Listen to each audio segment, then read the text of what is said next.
அவர்கள் படித்திருக்கிறார்கள், கற்றுக்கொண்டிருக்கிறார்கள். இனி வருகிற நாட்கள்ல அவங்க நிறைய இடங்கள்ல பாஸ்டர் சொன்னது போல நிறைய புதிய சிறுவர் ஊழியங்களை அவங்க ஆரம்பிப்பாங்க. இந்த ஆமீனுக்கு ஒரு சண்டே கிளாஸ் கூட புதுசா வரும். நல்லா சொல்லுங்க அல்லேலூயா. சொல்ற ஆமீன் அல்லேலூயா பக்கத்துக்கே கேட்காது, பரலோகத்துக்கு எப்படி கேட்கும்? நல்லா சொல்லுங்க ஹalleluya. நிச்சயமாகவே ஆண்டவர் பெரிய காரியங்களை நம்முடைய சபையின் மூலமாக வருகிற நாட்கள் அவர் செய்ய போகிறார். ஆமென் ஹalleluya. நம்ம கண்களை மூடுவோம், ஆண்டவருடைய வார்த்தைக்கு நேராக கடந்து செல்வோம். எல்லாரும் கண்களை மூடி எல்லாரும் கண்களை மூடி தேவ சமூகத்தில் ஆண்டவரை நோக்கி பார்த்து, ஆவியானவர் இந்த காலை வேளையில இந்த திருச்சபையின் ஆராதனையை நம்மோடு பேசும்படியாக பேசுகிறது நீங்கள் அல்ல, பிதாவின் ஆவியானவர் என்று சொன்ன வார்த்தையின்படி சிறு பிள்ளைகளோடு, வாலிபர்களோடு, பெரியவர்களோடு, ஊழியர்களோடு கர்த்தர் பேசும்படியாக நம்மை நாமே அர்ப்பணிப்போமா? வேதம் சொல்லுகிறது, நம்மை நாமே ஜீவ பலியாய் அர்ப்பணிப்பதே புத்தியுள்ள ஆராதனை. நம்மளை அர்ப்பணிக்கிறது தான் ஆராதனையின் அடையாளம். இந்த காலை வேளையில் ஆண்டவர் சமூகத்தில் நம்மளை அர்ப்பணித்து, அப்பா நாங்கள் உண்மை துதிக்கிறோம்னு சொல்லுங்க. ஆண்டவரே, காலையிலிருந்து உண்மை நாங்கள் பாடினோம், ஆராதித்தோம், துதித்தோம், ஜெபித்தோம். இந்த நேரத்தில் உம்முடைய வார்த்தை என்கிற மன்னாவை கொண்டு நீர் எங்களை போஷிக்கும்படியாய், உம்முடைய பரிசுத்த ஆவியானவருடைய தெய்வீக பிரசன்னம் எங்களை ஆளுகை செய்யும்படியாய் ஆண்டவரே, இந்த காலை வேளையில வந்திருக்கிற ஒவ்வொருவரையும் அந்த தேவ ஆவியினாலே நீர் நிரப்புவீராக.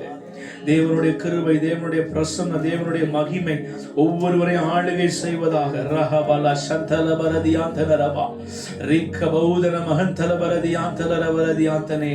நன்றி செலுத்துகிறோம் அப்பா. கிழக்கும் மேற்கும் வடக்கும் தெற்கும் அடைபட்டு போனாலும் அணையும் என்று நான் எண்ணிய 7 மடங்கானாலும், கிழக்கும் மேற்கும் வடக்கும் தெற்கும் அடைபட்டு போனாலும் அணையும் என்று நான் எண்ணிய 7 மடங்கானாலும் என் கண்களை ஏறெடுப்பேன், என் கைகளை உயர்த்திடுவேன், உம்முகம் நோக்கிடுவேன், நான் வெட்கப்படுவதில்லை. என் கண்களை 2 கைகளை உயர்த்தி, என் கைகளை உயர்த்திடுவேன், உம்முகம் நோக்கிடுவேன், நான் வெட்கப்படுவதில்லை. என் கண்களை எல்லாம் சேர்ந்து பாடுவோமா? கைகளை, என் கைகளை உயர்த்திடுவேன், உம்முகம் நோக்கிடுவேன், நான் வெட்கப்படுவதில்லை. வானமும் பூமியும் மாறினார், உம் வார்த்தை மாறாதே. காலையும் மாலையும் தாங்கிடும் தேவன் கரங்கள் தளராதே. வானம் பூமியும் மாறினார், உம் வார்த்தை மாறாதே. காலையும் மாலையும் தாங்கிடும் தேவன் கரங்கள் தளராதே. என் கண்களை ஏறெடுப்பேன், என் கைகளை உயர்த்திடுவேன்.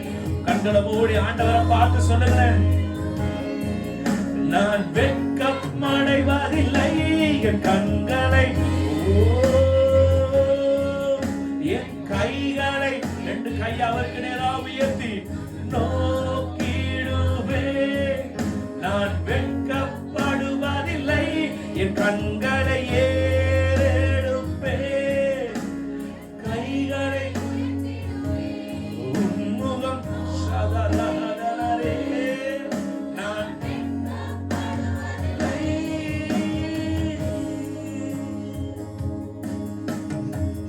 உம்மை போல யாருண்டு, நன்மை செய்ய நீருண்டு, உம்மை தானே நம்புவேன். இந்த ஜூலை மாதத்துல உம்மையே நாங்க நம்பி இருக்கிறோம்.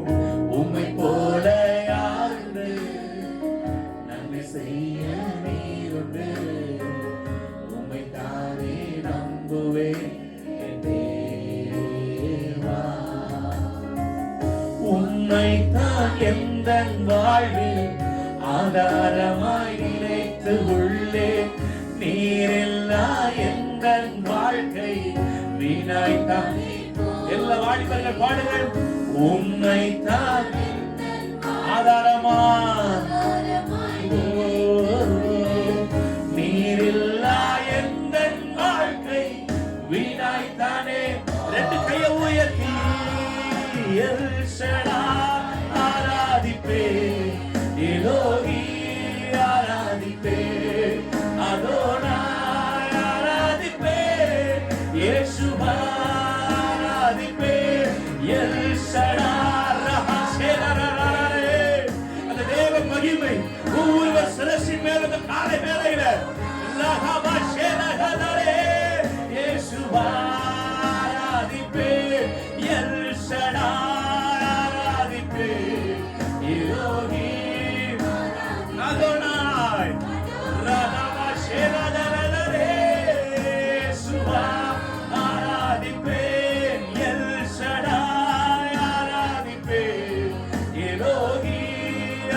வசனம் உங்களுக்குள்ளே ஆராதிப்பேன், என் கண்களை ஏறெடுப்பேன், என் கைகளை உயர்த்திடுவேன், உம்முகம் நோக்கிடுவேன், நான் வெட்கப்படுவதில்லை, என் கண்களை இந்த உலகத்தின் காரியங்களினால் வெட்கப்பட்டு வந்திருக்கிறீங்களா? தேவ சமூகத்துல அவரை நோக்கி பார்க்கிற முகங்கள் பிரகாசம் அடைந்தன, அவைகள் வெட்கப்படுவதில்லை. என் கண்களை ஏறெடுப்பேன்,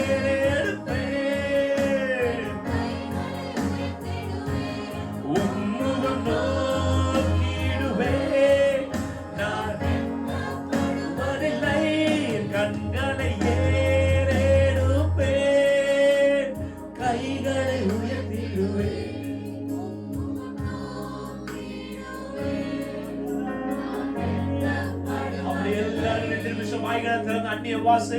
அப்படியே கர்த்தரை மகிமைப்படுத்துங்க பார்க்கலாம். அபிஷேகம் பெற்ற தேவ பிள்ளைகள் ஒரு 2 நிமிஷம் நல்ல அந்நிய பாஷையில கொஞ்சம் ஆவியில விட்டு கொடுங்க, ஆவியில விட்டு கொடுங்க. முன்னாடி யார் நிக்கிறாங்கிறது முக்கியம் இல்ல. யாரும் ஷோ காட்ட வரல, யாரும் தங்களை பெரியவன் என்று காட்ட வரல. கர்த்தர் ஒருவரே பெரியவர். பலிபீடத்துல யார் நிக்கிறாங்கிறத விட கர்த்தருடைய வார்த்தை எப்படி நம்மத்திலே வருகிறது என்பதுதான் முக்கியம். வாய்களை திறந்து கொஞ்சம் வாலிப தம்பிமார் சகோதரர்கள் பிள்ளைகள் கொஞ்சம் வாயை திறந்து கைகளை தட்டி சத்தத்தை உயர்த்தி ஆவியில வார்த்தைகளை ரிசீவ் பண்ணணும், ஆவியில நடத்தப்படணும். ஆவியானவருக்குள்ள அகமகிழ்ந்து இந்த காலை வேளையில உலகம் தரக்கூடாத ஒரு சமாதானம், உலகம் தரக்கூடாத ஒரு சந்தோஷம், ஒரு நிம்மதி அது தேவ சமூகத்துல மாத்திரம்தான். எல்லா பக்கமும் உங்களுக்கு வாசல்கள் அடைக்கப்பட்டிருந்தாலும் கர்த்தர் இந்த வானத்துல சொன்னது போல ஹalleluya, அவரே நமக்கு வெளிச்சமாய் இருக்கிறார், அவரே நமக்கு நித்திய வெளிச்சமாய் இருக்கிறார். நம்ம சத்துருக்களுக்கு முன்பாக நம்மளை வெட்கப்படுத்தாத தேவன், நம்ம தலையை நிமிர பண்ணுகிற தேவன். நல்ல கைகளை தட்டி 2 நிமிஷம் ஆவியில நிறைந்து கொஞ்சம் வாயை திறந்து உன் வாயிலை விரிவாய் திற, நான் அதை நிரப்புவேன் என்று சொல்லி இருக்கிறாரே. நன்மை நாளும் வாயை திருப்தியாக்குகிறவர், கழுகுக்கு சமானமாய் உன் வயது திரும்ப வாழ வயது போல். விட்டு கொடுங்க, விட்டு கொடுங்க. ஆவியானவரோட ஃபீல் பண்ணட்டும். ரேபா சக்கர ரஹஜனமனதியா தரவா ரீக்க பௌதன மகன் தரவரதியா தரே. நன்றி ஆண்டவரே, உம்மை துதிக்கிறோம், உம்மை மகிமைப்படுத்துகிறோம் அப்பா. ஹalleluya. ஷபரஹலஹந்தரே லேரே மனஹதுடா லஹௌதன மஹந்தல பரதியாந்தனே லிகடஹந்தன மனதியாந்தன போஷிகதல பரவா. அப்பா, நாங்கள் உம்மை துதிக்கிறோம், உம்மை மகிமைப்படுத்துகிறோம். எங்களோடு நீர் பேசுவீராக. ஒவ்வொருவருடைய இருதயங்களும் கீழ்க்கத்தக்கதாக, ஒவ்வொருவரையும் கிறிஸ்துவண்டையில மறுபடியும் சேர்க்கத்தக்கதாக, கர்த்தருடைய வார்த்தை உருவ குத்தத்தக்கதாக, உம் பிள்ளைகளை உம்மண்டையில் சேர்க்கத்தக்கதாக பலிபீடத்தில் எங்களை அர்ப்பணிக்கிறோம். எங்களோடு பேசும் இயேசுவின் நாமத்தில் ஜெபிக்கிறோம் பிதாவே, ஆமென், ஆமென். கரங்களை உயர்த்தி ஒரு அல்லேலூயா சொல்லுங்களேன். ஹalleluya, ஆமென், ஹalleluya. வாசிக்கலாம் யோனா தீர்க்கதரிசன புத்தகம் 1 அதிகாரம் 7வது வசனம். யோனா 1:7. அவர்கள் யார் நிமித்தம் இந்த ஆபத்து நமக்கு நேரிட்டதென்று நாம் அறியும்படிக்கு சீட்டு போடுவோம் வாருங்கள் என்று ஒருவரோடு சொல்லிக் கொண்டு சீட்டு போட்டார்கள். யோனாவின் பேருக்கு சீட்டு விழுந்தது. அவர்கள் யார் நிமித்தம் இந்த ஆபத்து நமக்கு நேரிட்டது என்று நாம் அறியும்படிக்கு சீட்டு போடுவோம் வாருங்கள் என்றார்கள். அவர்கள் சீட்டு போட்ட பொழுது யோனாவின் பேருக்கு சீட்டு விழுந்தது. கையை உயர்த்தி ஒரு அல்லேலூயா சொல்லுங்க பார்க்கலாம். இன்னைக்கு செய்தியின் தலைப்பு, பக்கத்துல இருக்கிறவங்க கையை பிடிச்சு கேளுங்க, யார் நிமித்தம் ஆபத்து? சும்மா கேளுங்க. ஆளுக்கு 50 ரூபா கொடுக்கணுமா? 50 கேளுங்களா? கேளுங்க, கை பிடிச்சு கேளுங்க, யார் நிமித்தம் ஆபத்து? சத்தமா கேளுங்க, யார் நிமித்தம் ஆபத்து? இங்க ஒரு நமக்கு எல்லாருக்கும் தெரிந்த ஒரு சம்பவம் தான் யோனாவுடைய காரியம். யோனாவை ஆண்டவர் நினிவேக்கு போக சொல்றாரு. அவருடைய அங்கலாய்ப்பையும் அவருடைய தரிசனத்தையும் புரிந்து கொண்டு யோனாவை போக சொன்னா, இந்த யோனாவுக்கு நினிவேக்கு போக மனசு இல்லாம தர்சீசுக்கு கப்பல் ஏறுகிறா.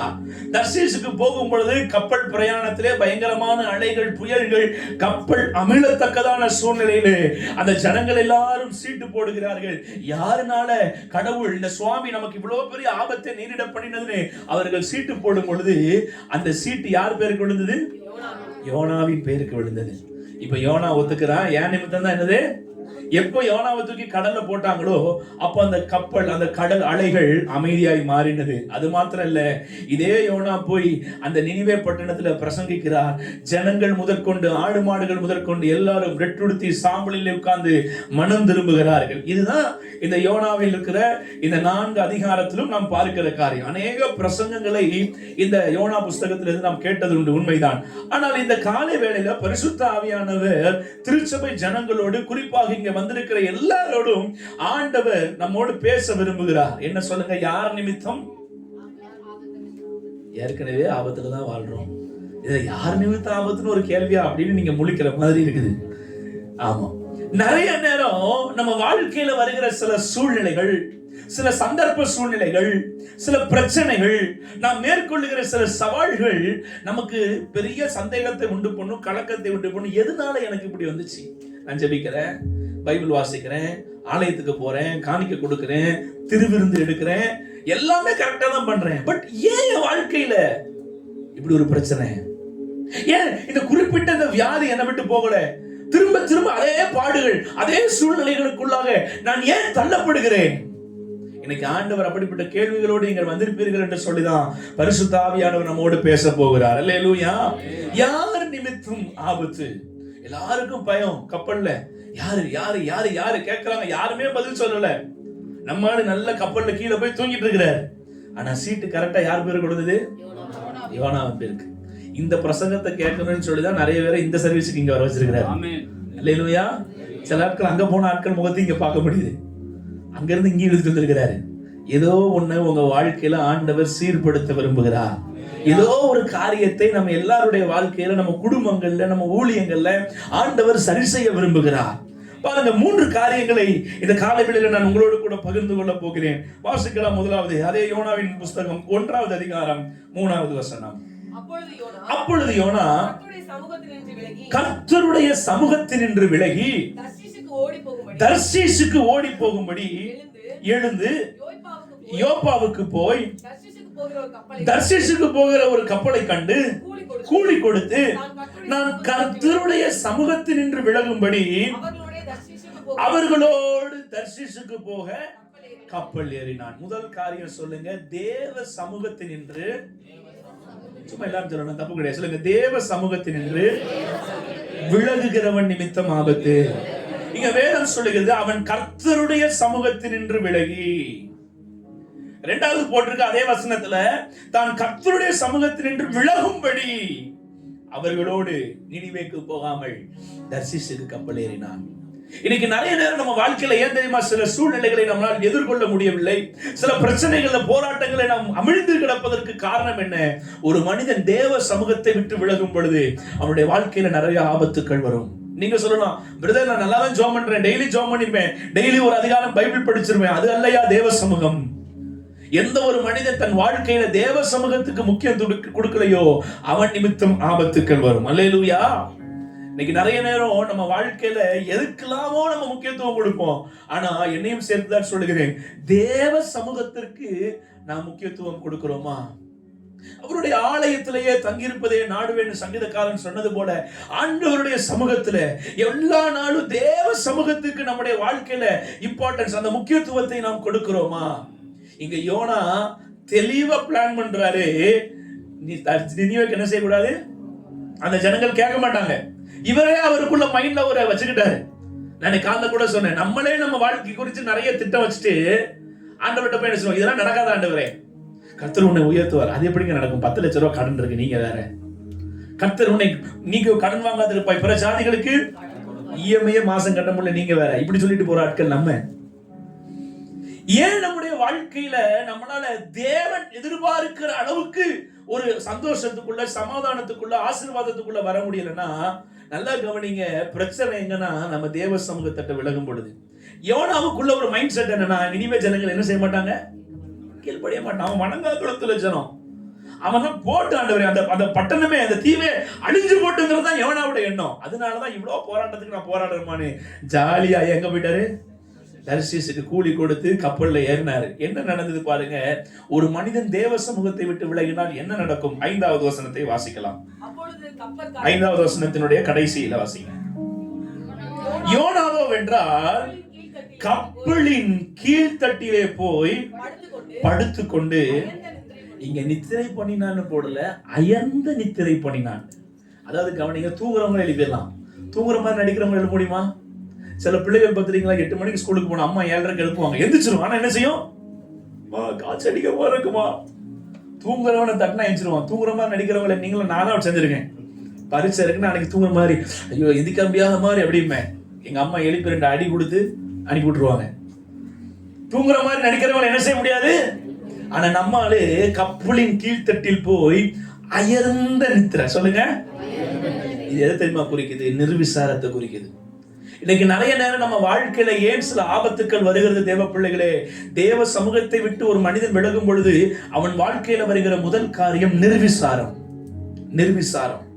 நிறைய பேர் வாழ்க்கையில கர்த்தர் நினைக்கிற அளவுக்கு அவங்களை ஆசீர்வதிக்க கூடாததுக்கு காரணம் என்னன்னா, நம் வாழ்க்கையில் இருக்கிற நிர்விசாரம். பைபிள் படிக்கலன்னா என்ன, ஆண்டவரெல்லாம் ஒன்றும் சொல்ல மாட்டாரு. ஜெபிக்கலன்னா என்ன, அதெல்லாம் தப்பு இல்லை.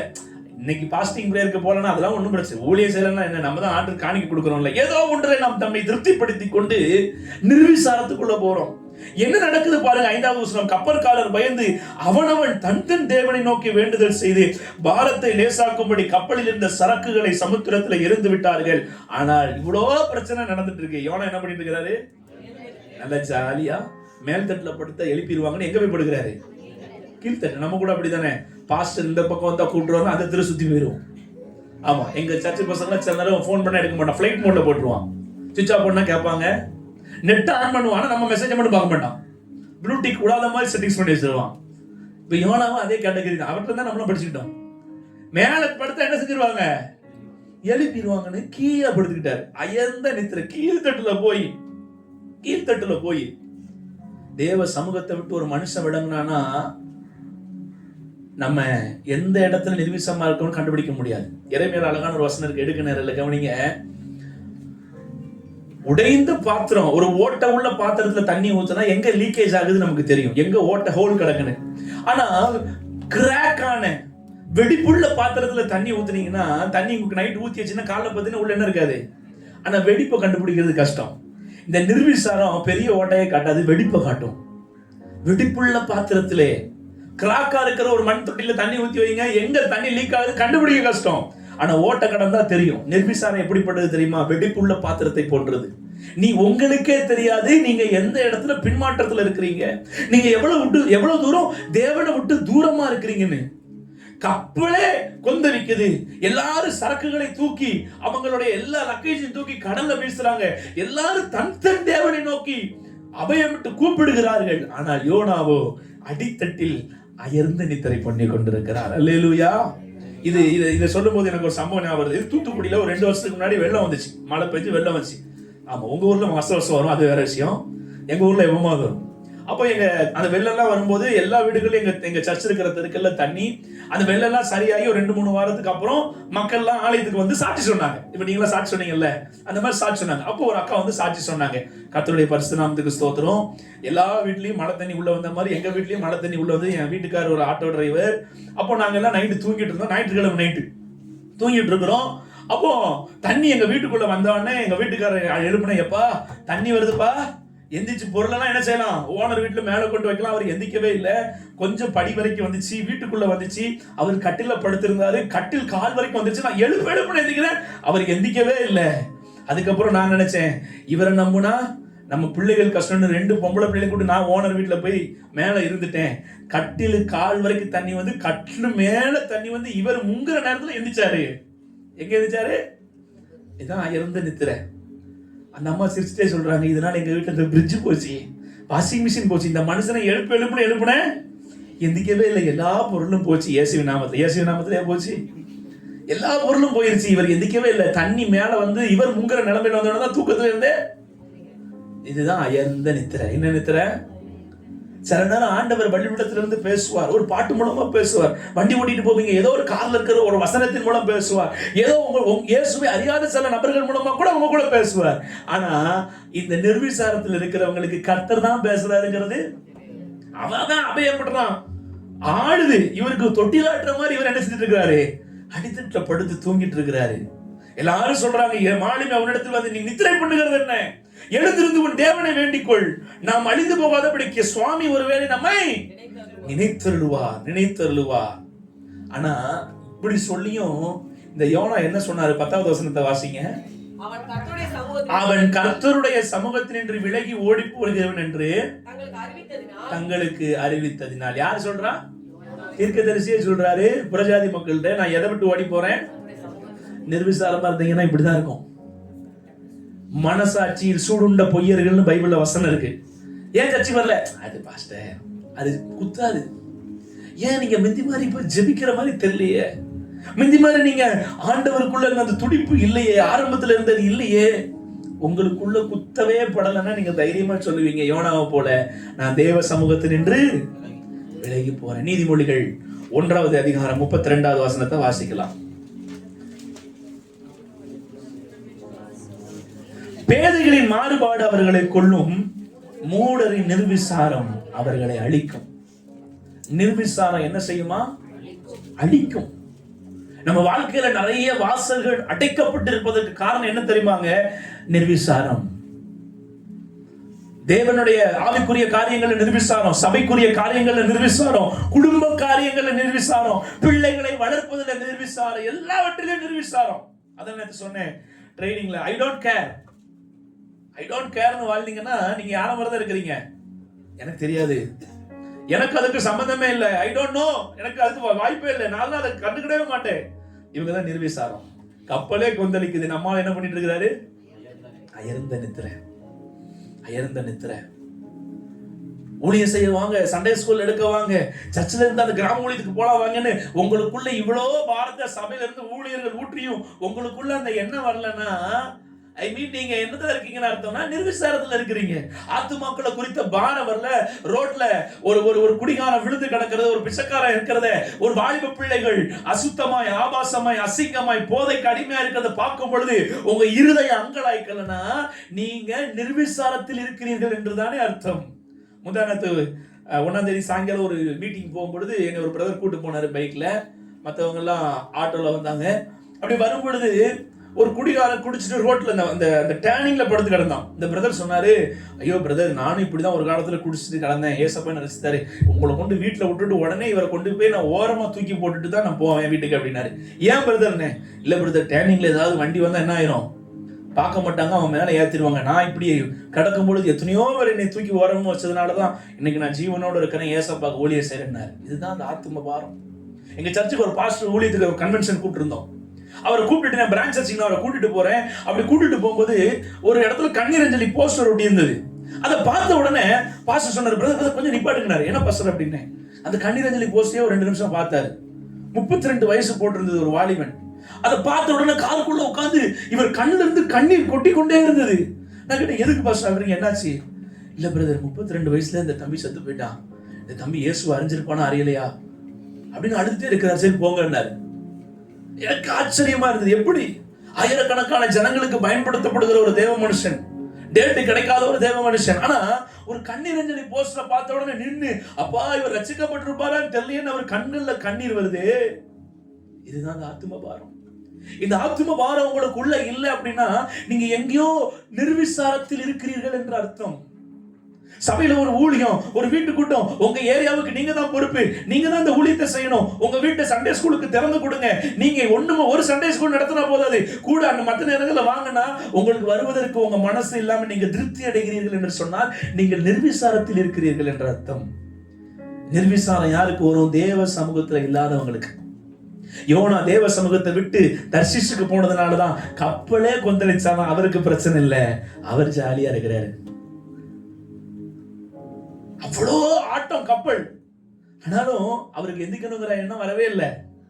தன்னாலதான் பிரச்சனைன்னு தெரியும், ஆனா தைரியமா 10ஆம் வசனத்துல சொல்றாரு, நான் தேவனுடைய சமூகத்தில் நின்று விலகிறேன். நீங்க தைரியமா சொல்லுவீங்க, அதெல்லாம் பிரச்சனை இல்லை பிரதர், நம்ம வாழ்க்கை நம்ம பார்க்க வேண்டாமா, ஊழியம் போனா யார் சாப்பாடு கொடுப்பா இப்படி கேட்பாங்க சிலர். என்ன கேட்பாங்க? ஊழியம் போனா யாரு? ஐயா, ஊழியத்தை போல கனமான வேலை இந்த உலகத்துல இல்லை. அரசாங்க வேலை பார்க்கறவங்களுக்கு 58 வயசுல ரிட்டையர்டு, நம்ம ஐயாக்கு 75 வயசு, இன்னைக்கு நோ ரிட்டையர்டு. ஆமே. அரசாங்க வேலை பார்க்கறவங்களுக்கு பென்ஷனு, இல்லைன்னா முடிஞ்சோன்னா எல்லா காசும் வந்துடும். ஐயாக்கு நோ பென்ஷன், டெய்லி ஆண்டு போசிக்கிறாரு. அரசாங்க வேலை பார்க்கறவங்களுக்கு அவங்க குடும்பத்துக்கு மட்டும் தான் அவங்க ஆசீர்வாதமா இருப்பாங்க. ராஜ்யத்துக்கு வேலை பார்க்கறவங்க இவ்வளோ ஜனங்களுக்கு ஆசீர்வாதமா இருக்க முடியும். அல்லேலூயா. அரசாங்க வேலை பார்க்கறவங்களுக்கு வாரத்துக்கு என்னைக்காவது தான் லீவ் உண்டு. எதுக்குனாலும் பெர்மிஷன் போடணும். 5 நிமிஷம் லேட்டா போனாலும் ஆஃப் டே சேலரி கட்டு. ஆனா தேவ சமூகத்துல வேலை பார்த்தீங்கன்னா உங்களை மட்டும் பிழைப்புட்டுகிறவர் அல்ல, உங்கள் மூலமாய் அநேக ஆத்துமாக்களை அவர் காப்பாற்றுவார். அல்லேலூயா. எதை நாம் தேர்ந்தெடுக்கிறோம்? தேவ சமூகத்தை விட்டு விலகுற என்று தைரியமாக டிக்ளேர் பண்றான். நான் தேவ சமூகத்தை விட்டு விலகி போறேன். அதனாலதான் ஆபத்து. என்ன தூக்கி கடல்ல போட்டுருங்க. அப்போ உங்களுக்கு கடல் என்ன ஆயிரும்? அமைதியாகிவிடும். நிர்விசாரம் மூடரை கொல்லும், நிர்விசாரம் மூடரை அழிக்கும். மூடரை நிர்விசாரம். எதுலதான் நிர்விசாரமா இருக்கீங்க? தேவ காரியத்துல, தேவனுக்கு அடுத்த காரியத்துல, ஜெபிக்கிறதுல, வேதம் வாசிக்கிறதுல, ஊழியம் செய்யறதுல, பரிசுத்தமா வாழ்றதுல நிர்விசாரமா இருக்கிறீங்களா? அந்த நிர்விசாரமே நம்மை அழிக்கும் என்று வேதம் சொல்லுகிறது. அல்லேலூயா. அப்ப முதல் காரியம் சொல்லுங்க, தேவ சமூகத்தை விட்டு விலகுகிறவன் நிமித்தம் ஆபத்து. இரண்டாவது ஒரு காரியத்தை பார்க்கலாம். அதே 1வது அதிகாரம் 5வது வசனம். மறுபடியும் வாசிங்க. அப்பொழுது கப்பற்காரர் பயந்து அவனவன் தன் தேவனை நோக்கி வேண்டுதல் செய்து பாரத்தை லேசாக்கும்படி கப்பலில் இருந்த சரக்குகளை சமுத்திரத்தில் எறிந்து விட்டார்கள். யோனாவென்றால் கப்பலின் கீழ்த்தட்டில் இறங்கி போய் படுத்துக்கொண்டு. இரண்டாவது சொல்லுங்க, தேவ சித்தத்தை விட்டு விலகுகிறவன் நிமித்தம் ஆபத்து. சொல்லுங்க. முதல்ல சொன்ன தேவ சமூகத்தை விட்டு. இவன் மேல ஒரு பெரிய காட்ஸ் பிளான் இருக்கு. காலையில சொன்னேன், அவர் நம்மளை தெரிந்து கொண்டது மட்டும் இல்ல, தாயின் வயிற்றுல எடுத்தது முதல் பிரித்தெடுத்து இருக்கிறார். நீங்களும் நானும் தெரிந்து கொள்ளப்பட்டவர்கள், தெரிந்து கொள்ளப்பட்ட பாத்திரம். யோனா மேல ஒரு பெரிய கிரேட் காலிங் இருக்குது, கிரேட் கமிஷன் அவன் மேல. பழைய ஏற்பாட்டு காலத்துல அன்னைக்கெல்லாம் ஆவியானவர், கர்த்தருடைய ஆவியானவர் பலவந்தமா எல்லாரும் மேலே வரமாட்டார். சில மனிதர்களை தெரிந்து கொள்வார், வேலையை செய்வார், முடிஞ்சோன்னு போயிடுவார். சிம்சோன் மேல கர்த்தருடைய ஆவியானவர் வந்தார், வேலை நடந்துச்சு, போயிட்டாரு. அதனாலதான் அவன் பாவத்தில் விழும் பொழுது அவனை உணர்த்தப்படலாமே. ஆனா புதிய ஏற்பாட்டு காலத்துல இயேசு கிறிஸ்துவின் ரத்தத்தால கழுவப்பட்ட திருச்சபையே உங்களுக்குள்ளேயும் எனக்குள்ளேயும் வாசம் பண்ணுகிற, தங்குகிற ஆவியானவர் இருக்கிறாரு. இப்ப நீங்களும் நான் எவ்வளவு பாக்கியவான்கள். தேவ சித்தத்தை செய்ய அழைக்கப்பட்டவன் தேவ சித்தத்தை செய்யாம கீழே போய் படுத்திருந்தான். முதல்ல சொன்ன தேவ சமூகத்தை விட்டு விலகுனா நிர்விசாரம் வரும். இரண்டாவது தேவ சித்தத்தை விட்டு விலகுனா என்ன தெரியுமா வரும்? வாசிங்க 2வது அதிகாரம் 2வது வசனம். என் நெருக்கத்தில் நான் கர்த்தரை நோக்கி கூப்பிட்டேன், அவர் எனக்கு உத்தரவு வரலைனா. எங்க அவன் யார் வயித்துல இருக்கிறான்? பாதாளத்து வயிற்றுலையா? மீன் வயிற்றுக்குள்ள இருக்கிறது நம்ம ஆளுக்கு எப்படி இருக்கு? அதான் காலைல சொன்னேன், மீன் நம்ம வயிற்றுக்குள்ள இருந்தா நமக்கு ஆரோக்கியம். நாம மீன் வயிற்றுக்குள்ள இருந்தா ஒரு முள்ளு குத்திச்சுனாலே. எங்க அக்கா பொண்ணு போன வாரம் வந்து வீட்டுக்கு, அன்னைக்கு சரி பிள்ளைங்க வந்துட்டாங்கன்னு மீன் வாங்கி கொடுத்து சமைங்கன்னு சொன்னேன். அவன் சாப்பிட ஏன் மாமா, என்னைக்கோ ஒரு நாள் சாப்பிடும்போது ஒரு முள்ளு தொண்டைக்குள்ள குத்திட்டு மாமா, அன்னையில தான் என்ன சாப்பிட மாட்டேன். ஒரு முள்ளு குத்தினாலே மீனே வெறுத்துறாங்க பிள்ளைங்க. இப்ப மீன் வயிற்றுக்குள்ள தலைவர் எத்தனை நாள் இருக்கிறாரு? நான் சொல்றேன், மீன் வந்து மெட்ரோ ட்ரெயின் மாதிரி நேரா போயிருக்குமா கடலுக்குள்ள? ஆண்டவர் என்ன கூகுள் மேப் போட்டு கொடுத்தான்னு தெரியல. மீன் எப்படி போகும்? மீன் நீங்க பாத்துருக்கீங்களா? இப்படி போனா இங்க திரும்பி இருப்பாரு, ஒரு முள்ளு குத்தி இருக்கும். இங்க போனா இங்க எலும்பு குத்தி இருக்கும், என்னெல்லாம் குதிச்சு. அதனாலதான் அந்த 2வது அதிகாரம் வாசிக்க ரொம்ப சுவாரஸ்யமா இருக்கும். நான் பாதாளத்தின் வயிற்றிலிருந்து கூக்குரலிட்டேன், நீர் என் சத்தத்தை கேட்டீர். சமுத்திரத்தின் நடுமையமாகிய ஆழத்திலே நீர் என்னை தள்ளிவிட்டீர். நீரோட்டம் என்னை சூழ்ந்து கொண்டது, உம்முடைய வெள்ளங்களும் மலைகளும் என் மேல் எல்லாம் புரண்டது. அடுத்த 5வது வசனம். தண்ணீர்கள் பிராண பரியந்தம் என்னை நெருக்கினது, ஆழி என்னை தூண்டது, கடல் பாசி என் தலையை சுத்தி கொண்டது. எவ்வளவு வேதனை பாருங்க. 3 நாள் தேவ சித்தம் செய்யாத தேவ ஜனமே தேவ சித்தம் செய்யலன்னா 2வது வர்றது நெருக்கம். நம்ம ஜெபம் நெருக்கத்துல பெருக்கத்தை தார். எங்க தருவார் பெருக்கம்? நீ தேவ சித்தமே செய்யறவனுக்கு எங்க இருந்து பெருக்கம் வரும்? இன்னும் கொஞ்சம் தான் நெருக்கம் வரும். பாட்டு மட்டும் பாடிடும், இன்னும் உடைகிறேன். உடைஞ்சிட்டே தான் இருக்கான, கருத்துல தான் வர மாட்டேங்கிறோம். சித்தம் செய்ய தான் அர்ப்பணிக்க மாட்டேங்கிறோம். பெரிய பிளான் இருக்குங்க யோனா மேல. ஒரு பட்டணத்துக்கே ஆசீர்வாதமா மாத்தணும்னு விரும்புறாரு. ஒரு பட்டணமே உன்வாயிலிருந்து புறப்படுகிற கர்த்தருடைய வார்த்தையை கேட்டு மனம் திரும்ப வேண்டும் என்று கர்த்தர் விரும்புகிறார். ஆனால் நீயோ பாதாளத்தின் வயிற்றிலிருந்து கூக்குரல் இடுகிறாய். கடல் பாசி உன் தலையை சுத்துது, ஆழி நெருக்குது, தண்ணீர்கள் பிராண பரியந்தம் வெட்டுகிறது. காரணம் என்னப்பா? நீ தேவ சித்தம் செய்யலையே. சிலருடைய வாழ்க்கையில ஏன் தெரியுமாங்க, நிறைய நெருக்கத்தின் மேல் நெருக்கம், வேற ஒண்ணுமே இல்லை. நீங்க பாவம் செஞ்சதுனால இல்லை, நீங்க தேவ சித்தம் செய்யாததுனாலதான். பாவிகளை நேசி மனம் திரும்ப பண்ணுகிறவர். தேவ சித்தம் செய்யாதவங்களுக்கு நெருக்கம் தான் வரும். எல்லா சபைகள் மேலையும் ஆண்டவர் சுவிசேஷ அழைப்பை, ஊழிய அழைப்பை, சீசத்துவ அபிஷேகத்தை ஊற்ற மாட்டார். சில சபைகளை ஆண்டவர் சீசத்துவத்திற்கென்று, சில சபைகளில் இருந்து ஊழியர்களிடமும் சுவிசேஷங்கள் பிரபல்யமாகணும், சிறுவர்கள் வாலிபர்கள் சந்திக்கப்படணும்னு சில சபைகள் மேலதான் இந்த கடைசி நாட்கள்ல அந்த அபிஷேகமும் அந்த அழைப்பும் இருக்குது. ஏன் சொல்றேன்னா, நாங்க வருஷத்துக்கு பல சர்ச்சுக்கு போறோம், ஒவ்வொரு வாரம் ஒவ்வொரு சர்ச்சில் பிரசங்கம் பண்றோம். எங்களால சொல்ல முடியும், நிறைய சபைகள் ஊழியம் செய்வதில்லை. நிறைய திருச்சபைகள் ஞாயிற்றுக்கிழமை ஆராதனை ஏதோ ஒரு ப்ரோக்ராம் மாதிரி நடக்குது, மித்த 6 நாட்கள் சபைகள் பூட்டப்பட்டு இருக்கிறது.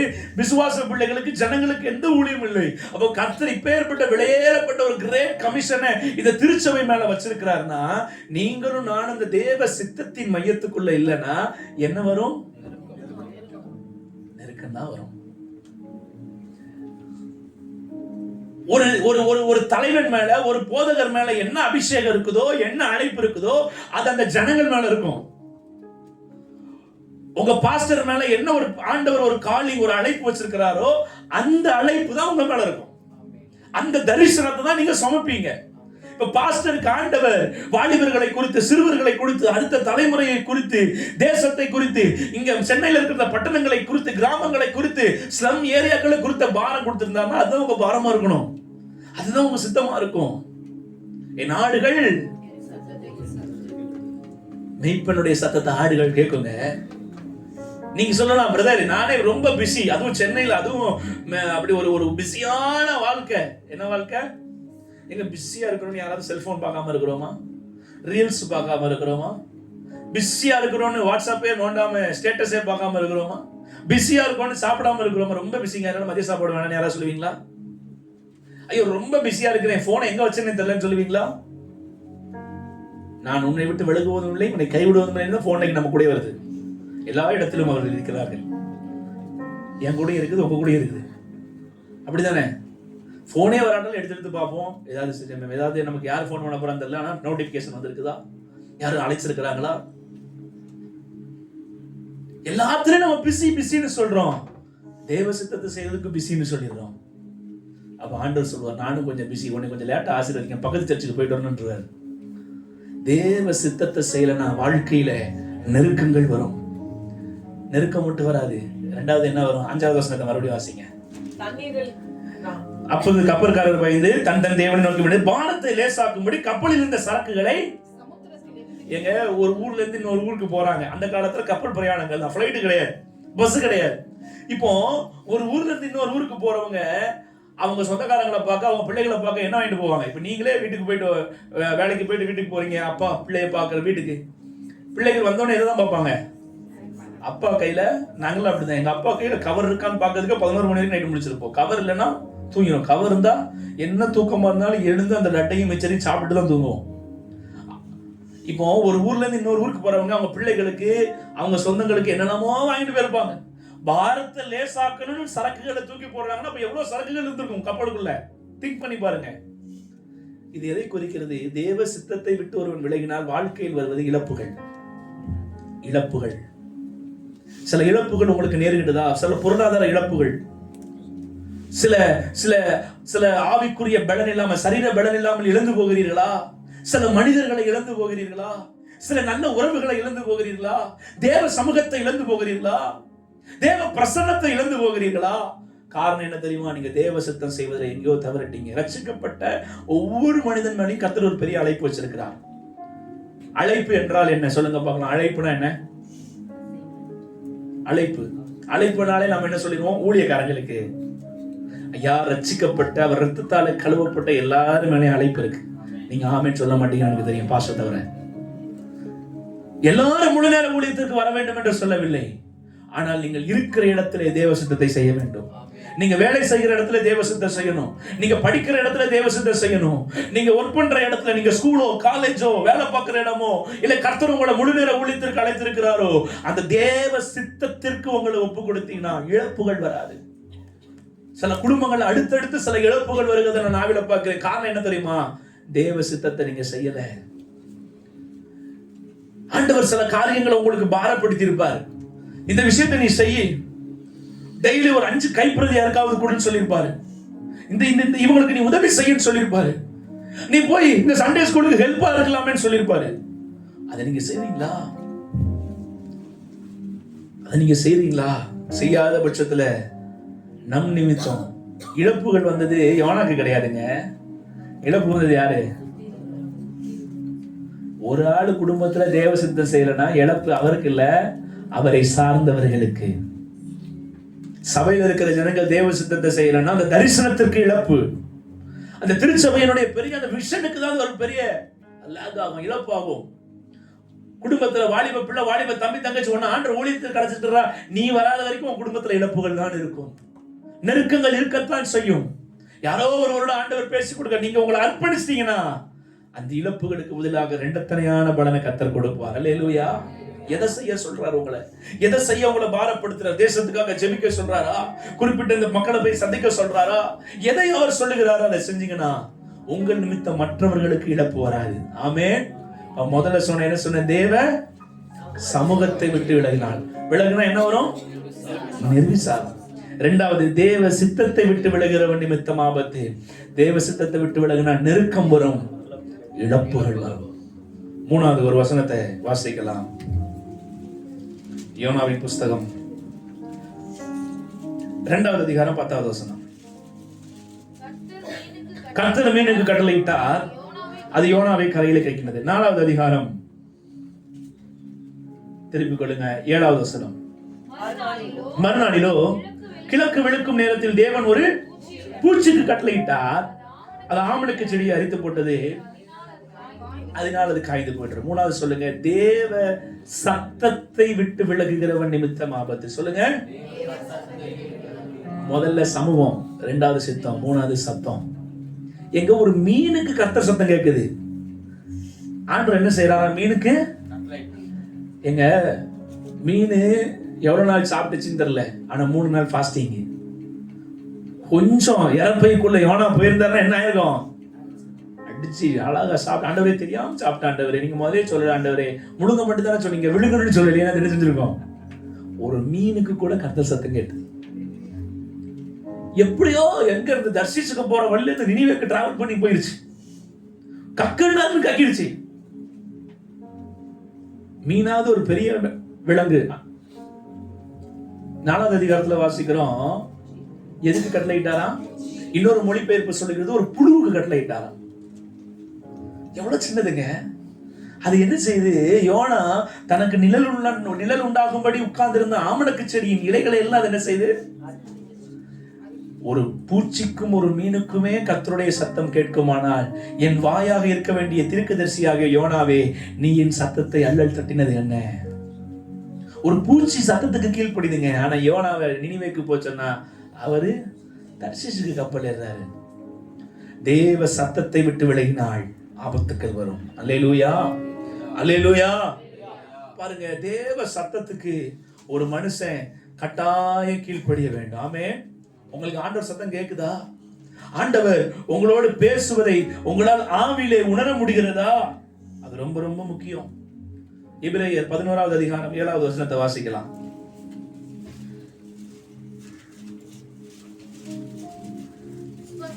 விசுவாசத்தினாலே நோவா தற்காலத்திலே காணாதவர்களை குறித்து தேவ எச்சரிப்பு பெற்று பயபக்தி உள்ளவனாகி தன் குடும்பத்தை ரட்சிப்பதற்கு பேழை உண்டு பண்ணினான். அதனாலே அவன் உலகம் ஆக்கினைக்குள்ளானது என்று தீர்த்து விசுவாசத்தினால் உண்டாகும் நீதிக்கு தேவ எச்சரிப்பை பெற்றவுடனே நம்மால யோனா என்ன செஞ்சாரு? தன் குடும்பத்தையும் சேர்த்து என்ன செய்தாரு? நோவா என்ன செஞ்சாரு? ஆதாயப்படுத்துவதற்கு அவர் தவறவில்லை. அல்லேலூயா. தேவன் என்ன சொன்னாலும் அப்படி செஞ்சார். ஆதியாகமம் 6வது அதிகாரம் 14வது வசனத்துல சொன்னா, நீ கொப்பேறு மரத்தால் உனக்கு ஒரு பேழையை, ஒரு தேவ மனிதர் அழகா சொன்னார். ஏன் கொப்பேறு மரத்தை தேர்ந்தெடுக்கணும்? ஒரு வேப்ப மரத்தை தேர்ந்தெடுத்திருக்கலாம், ஒரு புளிய மரத்தை, ஒரு ஒலிவ மரத்தை கூட தேர்ந்தெடுத்திருக்கலாம். கொப்பேறு மரத்துக்கு ஒரு தன்மை இருக்குதான், அதுதான் தண்ணியில மிதக்குமா. ஒருவேளை நோவா கொப்பேறு மரத்தை தேடி மலைகளை எங்க அலைஞ்சு அதை வெட்டாம இருந்திருந்தாருன்னா, ஒருவேளை அவர் ஒரு ஒலிவ மரத்தை செஞ்சிருப்பாரு. தண்ணி அரராத்து மலை உச்சி வரைக்கும் வரும் பொழுதும் நோவாவின் பேழை நீர்மூழ்கி கப்பலா மாறி இருக்கும். உயிர் வாழ்ந்திருப்பாங்களா தெரியல. கதவையும் அடிச்சு சாவியை பூட்டி எடுத்துட்டாரு. மூச்சு திணறிய செத்து போயிருப்பாங்க. தி ஒபீடியன்ஸ், நோவாவின் கீழ்ப்படிதல். பிள்ளைங்களை கூட்டு போயிருப்பாரு. கொப்பையர் மரத்தை வெட்டுறதுக்கு 3 மகனையும் திட்டிட்டே போயிருப்பான். ஐயோ என்னையா நீர் மனுஷன், மழையே பார்த்ததில்ல, மரத்தை விட்டுங்கிற, பேலையை விட்டுங்கிற, அவ்வளவு நீளம் இருக்கணுங்க, இவ்வளவு நீளம், எதையுமே சொல்லல. தன் குடும்பத்தை தேவ எச்சரிப்பு பெற்று நடத்துவதற்கு ஆண்டவர் உங்களை லீட் பண்ணுவார், கைட் பண்ணுவார். உங்க குடும்பத்தில் இதை செய்யுங்க, இதை செய்யாதீங்க. நிறைய குடும்பங்களை பார்க்கிறேன், கடன் பிரச்சனை. காரணம் என்ன? வியாதினால வாங்கின கடன் இல்லைங்க, சூழ்நிலை நிமித்தம் வாங்கின கடன் இல்லை. ஃப்ரிட்ஜ் வாங்கினதுக்கு ஒரு இஎம்ஐ, ஏசி வாங்கினதுக்கு ஒரு இஎம்ஐ, ஒரு வண்டிக்கு 2 வண்டி வாங்கினதுக்கு இஎம்ஐ என்கிற பேயை அடைக்காமல் நீங்கள் பரலோகத்துக்கு. ஒரு தம்பி பிடிச்சா, நீங்க இஎம்ஐ அடைக்காம பரலோகத்துக்கு போனா இஎம்ஐ காரன் கீழே இருந்து உங்க காலை பிடிச்சு நிறுத்துவானா. கடனுக்கு மேல கடன். எப்பவுமே கிரெடிட் கார்டு ஸ்வைப் பண்ணி உங்க பொருளாதாரம் பொத்தலான பையில போட்ட மாதிரி இருக்குதா? Be careful. நீங்க உங்க பொருளாதாரத்தை தேவ சத்தத்துக்கு நீங்க கீழ்ப்படியலன்னு அர்த்தம். நீங்க 10,000 ரூபாய் சம்பளம் வாங்கினாலும் உங்களால அந்த மாசம் நிம்மதியா சாப்பிட்டு மீதம் எடுக்க முடிகிறதா? நீங்க தேவ சித்தத்தின் மையத்துக்குள்ள இருக்கிறீர்கள் என்ற அர்த்தம். எவ்வளவுதான் லட்சக்கணக்கில் சம்பாத்தியம் பண்ணினாலும் உங்களால ஒண்ணுமே சேர்த்து வைக்க முடியல. என் வாழ்க்கையில 15ஆம் தேதிக்கு மேல கையில காசே இல்ல நிலைமைக்கு போறீங்களா? நீங்க கர்த்தர் சத்தம் கேட்டு உங்க வாழ்க்கையை நீங்க வாழணும்னு அர்த்தம். நிறைய குடும்பங்கள்ல வருமானத்திற்கு மிஞ்சின ஆசைகள். ஈஸியா லோன் கிடைக்குதுன்னு லோன் நம்மளை அலைய விடாம கொடுத்துடுறான். ஆனா வாங்கினதுக்கு அப்புறம் அவனை லோன் அலைய விட்டு அவன் நம்மளை 4 சாபம் போட்டு நாம கண்ணீர் வெடிச்சு பிள்ளைகளுக்கு நல்ல காரியங்களை செய்ய முடியாம எத்தனையோ குடும்பங்களை நான் சொல்ல முடியும். என் தகப்பனார் எனக்கு 17-18 வயது இருக்கும்போது மரித்து போனார். எங்க அப்பா இருக்கும்போது எனக்கு 10 லட்சம் ரூபாய் கடன். காலேஜில் செகண்ட் இயர் படித்துக் கொண்டு இருக்கிறேன். அப்போ காலேஜ் டிஸ்கண்டினியூ பண்ணிட்டு வேலைக்கு போக ஆரம்பிச்சிட்டேன். அப்போ என்னுடைய காலேஜில் இருக்கிற ப்ரொஃபசர்ஸ் நீ நல்ல ஊழியர் சேர்த்தாமே 3ஆவது வருஷம் படிக்க வச்சேன். படிச்சு முடிச்சுட்டு ஒரு 7,000 ரூபாய் சம்பளத்துக்கு ஒரு கிறிஸ்தவ ஸ்தாபனத்தில் வேலைக்கு போயிட்டேன். 7,000 ரூபாய் சம்பளத்தை வாங்கிட்டு அந்த ஆபீஸ் வாசல்ல தான் வெளியே வரும். அத்தனை கடன்காரங்களும் வட்டின்னு வாங்கிட்டு போயிடுவாங்க. 6 மாசத்துல 5 வீடு காலி பண்ணுவோம். இருக்க வழி கிடையாது. எங்க அம்மா ஒரு நாள் எனக்கு ரொம்ப பசிக்குடா 2 இட்லி வாங்கிட்டு வான்னு சொன்னாங்க. அப்போ இட்லி 3 6 ரூபா. 6 ரூபா காசு எங்க அம்மாவுக்கு இட்லி வாங்கி கொடுக்க எல்லாமே என் ஃப்ரெண்டுகிட்ட கடன் கேட்கறதுக்கு போனேன்.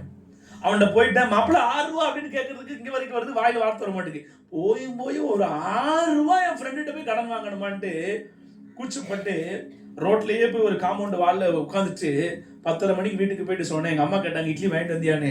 நான் சொன்னேன், ஏமா கடல்லாம் அடைச்சிட்டு இட்லி இல்லை அப்படின்னு சொன்னேன். 6 ரூபா.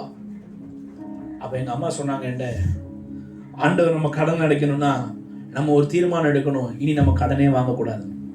மாசம் நான் 80,000 ரூபாயிலிருந்து 1 லட்சம் ரூபாய் வட்டி கட்டணும் 17 வயசுல. 80 to 1 lakhs. நான் நினைச்சேன் என் வாழ்க்கை ஃபுல்லா சம்பாதிச்சாலும் என்னால வட்டி தான் கொடுக்க முடியும், கடன் அடைக்க முடியாது என்று.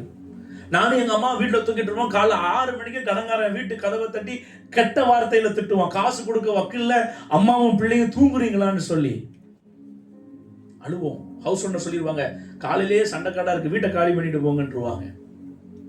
வீடுகள் இல்லாம சுத்துவோம். ஒரு 4வது மாடியில் ஒரு மொட்டை மாடியில் ஒரு சின்ன வீடு. காலையில ஆனா பொருளெல்லாம் தூக்கி உள்ள வச்சிருப்போம், வெயில வம்பா போயிருந்து. நான் வேலைக்கு போயிருவேன், எங்க அம்மா எங்கேயா போயிடுவாங்க. நைட் ஆனா பொருள் எல்லாம் வெளியே வச்சு நானும் எங்க அம்மா உள்ள படுத்திருப்போம். அப்படி ஒரு நெருக்கம். ஆனா நான் ஒரு தீர்மானம் எடுத்தேன், இனி நான் கடன் வாங்க மாட்டேன் ஆண்டவரே, இனி நான் கடன் வாங்க மாட்டேன். எத்தனையோ கடன்காரர்கள் நெருக்குவார்கள். கூட்டு போயிட்டு அவங்க கடை வாசல்ல விட்டுட்டு போனை பிடிக்க வச்சுட்டு சொல்லுவாங்க, நீ காசை கொடுத்துட்டு போன்னு சொல்லுவாங்க. காலையில 10 மணில இருந்து சாயங்காலம் 7-8 மணி வரைக்கும் நிற்பேன். ஒரு யூரின் கூட போட மாட்டாங்க, அப்படியே நிற்பேன். கீழே உட்கார்ந்தா திட்டுவாங்க, ஒரு டீ வாங்கி கொடுக்க மாட்டாங்க. அப்படி நின்று 6 மணி நேரம் 7 மணி நேரம் நின்றுட்டு அவர் வெளியே போற நேரம் கீழே உட்காந்துட்டு அப்படிதான் வருவேன். அவ்வளவு ஒன்று இருக்கும். எந்த சொந்தங்களும் எனக்கு உதவி செய்ய வரவில்லை. யாரும் எங்க அப்பா கூட பிறந்தவங்களோ அம்மா கூட பிறந்தவங்களோ யாருமே எனக்கு தெரிந்தவர்களோ தம்பி உனக்கு கடன் ஒரு ஆறுதலாய் கூட ஒரு வார்த்தை பேச வரவில்லை. நான் ஆண்டவர்கிட்ட தீர்மானம் எடுத்தேன், ஆண்டவரே இந்த கடனை நான் இனிமே 1 ரூபாய் ஆட்டி கை நீட்டி வாங்க மாட்டேன், கடனை நீர் அடைத்து தர வேண்டும். நான் இன்னைக்கு சொல்றேன், ஸ்டில் நான் வேலைக்கு போயிருந்தா கூட என்னால இன்ட்ரெஸ்ட் தான் கட்டியிருக்க முடியும். ஆனால் அந்த நேரத்துல ஆண்டவருடைய சத்தம் எனக்கு கேட்டது, நீ முழு நேர ஊழியத்திற்கு வா. நான் சொன்னேன், ஆண்டவரே நான் என்ன ஊழியம் செய்யணும், ஒரு பைபிள் காலேஜ் படிச்சு ஒரு பாஸ்டரா ஆயிட்டா அப்படின்னு ஆண்டவர்கிட்ட கேட்டேன். ஆண்டவரே நான் நல்ல மியூசிக்லாம் வாசிப்பேன், பாட்டெல்லாம் பாடுவேன், ஒரு வொர்ஷிப் லீடர் ஆயிட்டா? ஆண்டவரே நான் ஒரு பெரிய கன்வென்ஷன் பிரசங்கியாரா மாறிட்டா? சரி ஆண்டவரே நான் சிஎஸ்ஐ சபையில ஒரு கேப்டிஸ்ட் ஒரு உபதேசியாரா போயிடுறேன், மாசம் 10,000 சம்பளம் கொடுப்பாங்க, வீட்டு கொடுத்துருவாங்க, அப்படி கூப்பிட்டாங்க, உங்க கடனையும் நாங்க அடைச்சு விட்டுறோம் கொஞ்சம் கொஞ்சமா, அங்கேயாவது போயிருட்டா? நீ அடுத்த தலைமுறையை உருவாக்கணும்னு ஆண்டவர் சொன்னார். சிறுவர் ஊழியம் செய்யணும், வாலிபர் ஊழியம் செய்யணும். ஆண்டவரே சண்டே கிளாஸ் எடுக்கணும்னா நான் சாக்லேட் வாங்கிட்டு போறதுக்கு கூட என் கையில காசு கிடையாது, நான் என்ன ஆண்டவரே செய்வேன்? யாருமே, நான் போய் சொன்னேன் எல்லார்ட்டையும் நான் 3 நேரம் ஊழியத்துக்கு போறேன், எல்லாரும் சிரிச்சாங்க, கோட்டி பிடிச்சிச்சு அவனுக்குன்னு கேட்டாங்க, லூசான்னு கேட்டாங்க. இங்க சில ஊழியக்காரங்களே கேட்டாங்க, கடனை அடைப்பியா ஊழியத்துக்கு போறானோ? என்ன ஊழியம் செய்ய போற? இந்த சிறுவர் ஊழியம் வாலிபர் ஊழியம். யாரா பைத்தியக்காரனா நீ? உன்னை யாரு கூப்பிடுவா? உன்னை யாரு பயன்படுத்துவா? உனக்கு யாரு காணிக்க கொடுப்பா? என்னை கூப்பிடுவாங்க சில சபையில பிரசங்கம் பண்ண, உள்ளே சின்ன பையனா இருப்பேன், என்னை பார்ப்பாங்க, என் தோற்றத்தை பாரு, இவன் என்னத்த பிரசங்கம் பண்ண போறான்னு ஒரு காணிக்க பாட்டு பாட சொல்லிட்டு 100 ரூபா கொடுத்து அனுப்பி விட்டுருவாங்க. என் முதல் காணிக்கே 4 இட்லி ஒரு கவர்ல, கொஞ்சம் சட்னி சாம்பார். இதுதான் ஒரு கன்வென்ஷன் கூட்டத்துல பிரசங்கம் பண்ண போனதுக்கு எனக்கு காணிக்க. பிரசங்கம் பண்ண வைக்கல, நீ காணிக்க போட்டு பாட வச்சு அனுப்பிட்டாங்க. அழுவேன். ஆண்டவர் சொன்னார், நீ எந்த கூட்டத்திலையும் போய் நிக்கணும் இல்லை, நீ அநேக கூட்டங்களை நடத்துவேன், உன்கிட்ட அநேக ஊழியர்கள் உருவாங்கன்னு. யாருமே ஏற்றுக்கொள்ளல, யாருமே அக்செப்ட் பண்ணல. ஆனா தேவ சத்தம் கேட்குது, ஊழியத்துக்கு வா. எங்க அம்மா கிட்ட போய் சொன்ன, ஆண்டவர் என்ன ஊழியத்துக்கு அழைக்கிறாருமா, நான் ஊழியம் செய்யட்டா? எங்க அம்மா சொன்னாங்க, கர்த்தர் உன்னை அழைச்சா நடத்துவா, நீ ஊழியம் செய்யணும். இன்னைக்கு எத்தனை பெற்றோர் உங்க பிள்ளைகளை இப்படி வளர்க்குறீங்க? உங்க வீட்டுல ஒரு பிள்ளைய கர்த்தருடைய ராஜ்யத்துக்கு உங்களால கொடுக்க முடியுமா? யாருமே அக்செப்ட் பண்ணல, நீ யாருமே ஏற்றுக்கொள்ளல, யாருமே நீ கூப்பிட மாட்டாங்க, அவமானப்படுத்துவாங்க, வேலைக்கு போடா பைத்தியக்காரான்னு திட்டுவாங்க. நான் தேவ சத்தத்துக்கு கீழ்ப்படிந்து வேலைக்கு போனேன். ஒரு வீட்டுல வாடகைக்கு குடியிருந்தோம். அந்த வீட்டுக்கு மாசம் 2,500 ரூபாய் வாடகை கொடுக்கணும். அந்த 2,500 ரூபாய் வாடகை கொடுக்க முடியாம நிறைய நேரங்களை காலி பண்ண சொல்லுவார்கள். ஒரு நாள் அந்த ஹவுஸ் ஓனர் ஆண்டி நான் ஊழியம் செய்யறத பார்த்து சொன்னாங்க, தம்பி உனக்கு எவ்வளவுதான் கடன் இருக்குன்னு கேட்டாங்க. நான் சிரிச்சிட்டே சொன்னேன், 10 லட்சம் ரூபாய் இருக்குன்னு. போயிட்டாங்க. மறுநாள் சொன்னாங்க, உன் கடன் எல்லாம் ஆண்டவர் அடைக்க சொன்னார். நான் சொன்னேன், வேலையை பாருங்க ஆண்டி, ஒன்னும் கடன் அடைச்சின்னா ஊரை விட்டு ஓடி போயிருவேன், இல்லைன்னா என்னால திரும்ப. முகம் தெரியாத ஒரு சகோதரியை கொண்டு ஆண்டவர் என் 10 லட்சம் ரூபாய் கடனை அடைத்து கொடுத்தார். அதான் ஆண்டவர். ஒரு மனுஷன் தேவ சத்தத்துக்கு கீழ்ப்படிந்தாள். தேவ சத்தத்துக்கு. எங்க சொந்தக்காரங்களாம் சொன்னாங்க, இவன்லாம் எங்க கடன் அடைக்க போறான், ஒன்னு இவனு இவங்க அம்மாவும் விஷம் குடிச்சு செத்து போயிடுவாங்க, இல்லைன்னா ஊரை விட்டே ஓடி போயிடுவாங்கன்னு சொன்னாங்க. இவனுக்கெல்லாம் யாரு பொண்ணு கொடுப்பா, இவனுக்கெல்லாம் எங்க கல்யாணம் நடக்கும்னாங்க. ஆண்டவர்கிட்ட நான் பொருத்தனை போனேன், ஆண்டவரே எனக்கு திருமணம் என்று ஒன்று நடந்தால் நான் பெண் வீட்டாரை தேடி போக மாட்டேன், என்னை தேடி பெண் வீட்டாரை நீர் கொண்டு வரணும். எனக்கு கல்யாணம் ஒன்று நடந்தால் நான் ஜாதி பார்க்க மாட்டேன். எனக்கு கல்யாணம் ஒன்று நடந்தா நான் 1 ரூபா கூட கை நீட்டி டவுரி வாங்க மாட்டேன், வரதட்சணை வாங்க மாட்டேன். என் கல்யாணத்துக்கு நான் என்ன செலவு பண்ணுமா எனக்கு நீர் அதை தரணும். கொரோனா லாக்டவுன், ஊழியம் கிடையாது, ஒன்றும் கிடையாது, வீட்டுக்குள்ள இருக்கிறோம். ஆண்டவர் என் கடனை எல்லாம் 2020 ஜனவரியில் அடைத்தார். மார்ச் மாசம் தூத்துக்குள்ள ஒரு போதகருடைய மகளை கொண்டு வந்தா. அந்த கொரோனா லாக்டவுன்ல என் திருமணத்துக்கு நான் என்ன செலவு செய்யணுமோ அந்த பணங்களை கொடுத்து கர்த்தரையும் திருமணத்தை நடத்தி வைத்தார். ஆண்டவர் சொன்னார், நீ மற்றவங்க உன்னை மீட்டிங்கு கூப்பிடல, உன்னை பயன்படுத்தலன்னு சொல்லாத, உன்னிடத்துல அநேகர் உருவாவார்கள். இன்னைக்கு பலிபடுத்தலன்னு சாட்சியா சொல்றேன், என் கூட இருக்கிற 15க்கும் மேற்பட்ட வாலிபர்கள் முழு நேர ஊழியத்துல இருக்கிறாங்க. மிஷினரிகளா அனுப்பி இருக்கிறோம், போதகர்கள் ஆக்கி இருக்கிறோம், இவாஞ்சலிஸ்ட் ஆக்கி இருக்கிறோம், முழு நேரமா எங்களோடு சிறுவர் ஊழியம் செய்கிறார்கள். ஒரு மனிதன் கர்த்தருடைய சத்தத்தை கேட்கும் பொழுது, ஒரு நேரம் சாப்பாட்டுக்கு வழி இல்லாம 2 இட்லி வாங்குவதற்கு எங்க அம்மாவுக்கு வாங்கி கொடுப்பதற்கு வழி இல்லாமல் இருந்தேன். ஏந்து நின்ற என் கரங்களை இன்னைக்கு ஆண்டவர் கொடுக்கும் கரங்களாய் மாற்றி இருக்கிறார். ஒரு நேரம் சாப்பாட்டுக்கு வழி இல்லாமல் அலைந்தவன், ஆனா என் ஊழியத்தில் இருக்கிற பிள்ளைகளுக்கு ஒவ்வொரு மாசமும் சம்பளம் கொடுக்கிற அளவுக்கு கர்த்தர் இன்னைக்கு ஆசீர்வதித்து வைத்திருக்கிறார். அவர் ஞானிகளை வெட்கப்படுத்த பைத்தியங்களை தெரிந்து கொண்டவர், உள்ளவைகளை அவமாக்கும்படி தேவன் உலகத்தில் இழிவானவைகளையும் அற்பமாய் எண்ணப்பட்டவைகளை தெரிந்து கொண்டவர், பலமுள்ளவைகளை வெட்கப்படுத்தும்படி தேவன் உலகத்தில் பலவீனமானவைகளை தெரிந்து கொண்டவர். தேவ சத்தம் கேட்குதா உங்களுக்கு? சின்ன சின்ன காரியத்தை செய்யும் பொழுது வாலிபர்களே, கர்த்தருடைய சத்தத்தின்படி அவருடைய வார்த்தைக்கு கீழ்ப்படிந்து அந்த காரியங்களை செய்றீங்களா? ஆண்டவர் கேட்கிற. யோனாக்கு ரொம்ப கோபம்.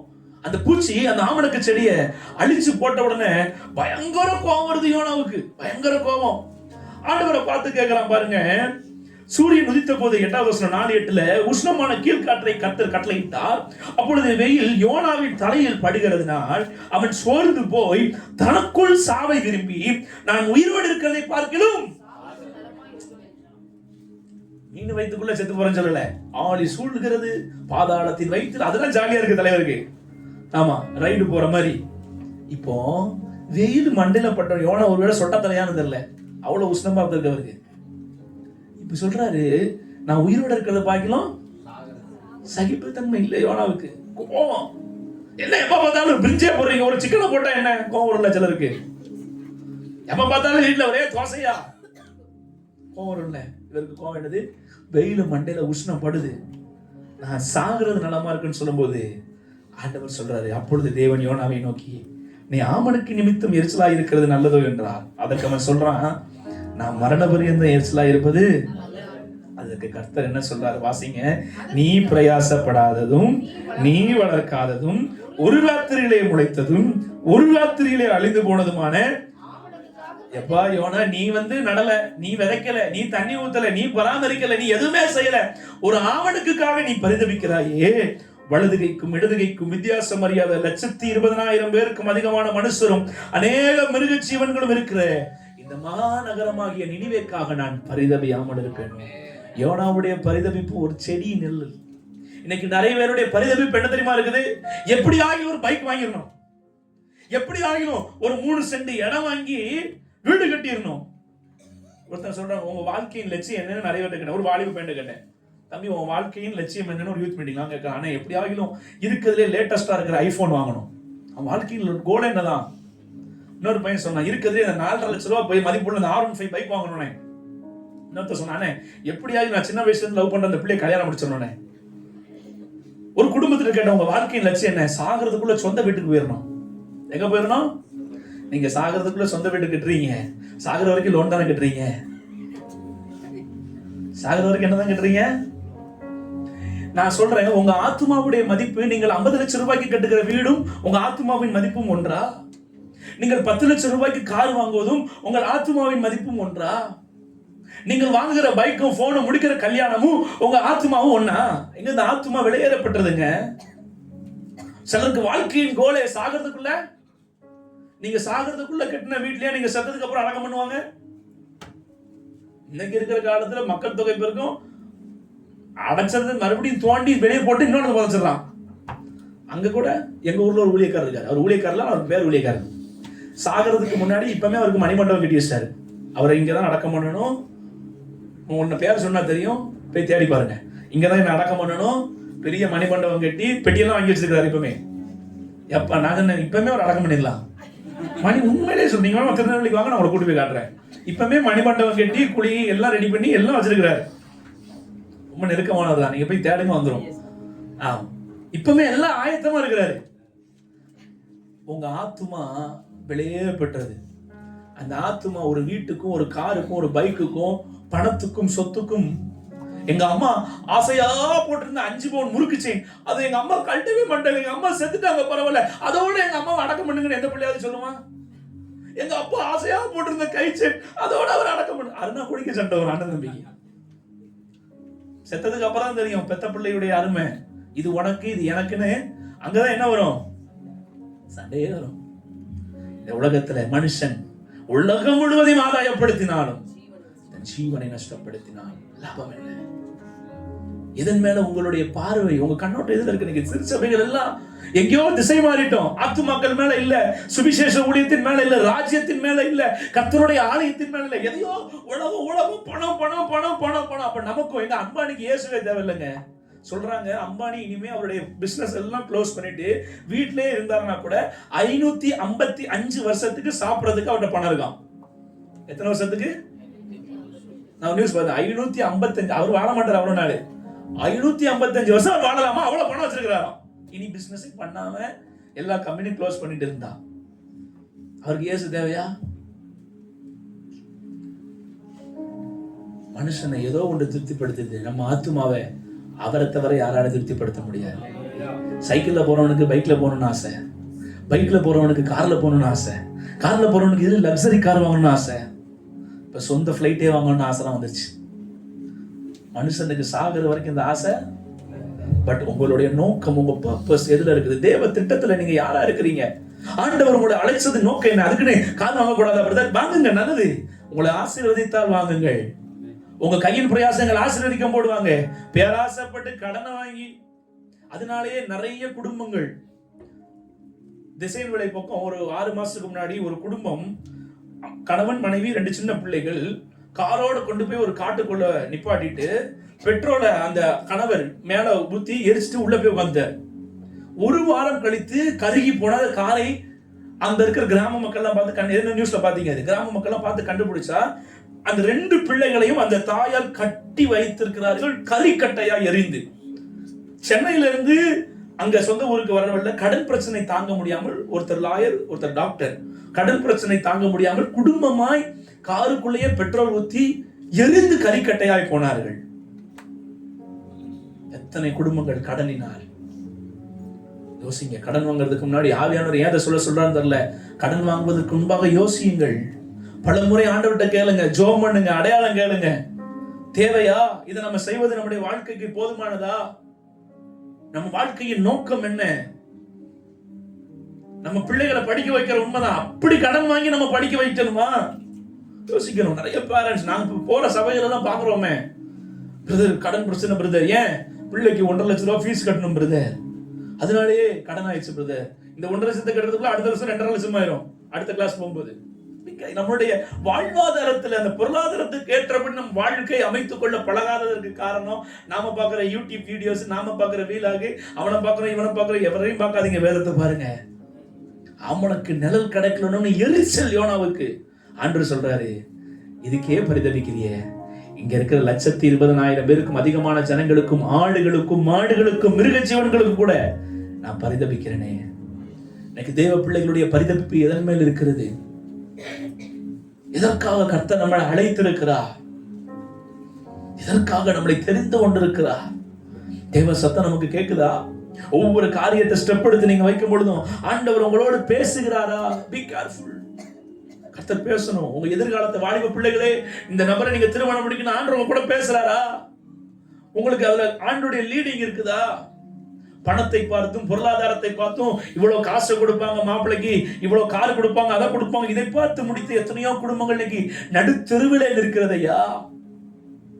பிள்ளைகள் தேவ சித்தம் செய்வதற்கு, தேவ சமூகத்தில் நிற்பதற்கு அவர்களுக்கு நீங்கள் கற்றுக் கொடுக்கிறீர்களா? தேவ சமூகத்தை விட்டு விலகுகிறவன், தேவ சித்தத்தை விட்டு விலகுகிறவன், தேவ சத்தத்தை விட்டு விலகுகிறவன். கிறிஸ்தவ வாழ்க்கையை ஆண்டவர் சத்தம் கேட்டு சித்தம் செய்யறது தாங்க. கர்த்தர் சத்தம் உங்களுக்கு கேட்கணும். வசனம் வாசிக்கும் பொழுது கேட்கணும். நிறைய பேர் சங்கீதத்தையே ரட்சிக்கப்பட்ட நாள்ல இருந்து இன்னைக்கு வரைக்கும் படிக்கிறோம், நீதிமொழிகளை தாண்ட மாட்டேங்கிறோம்.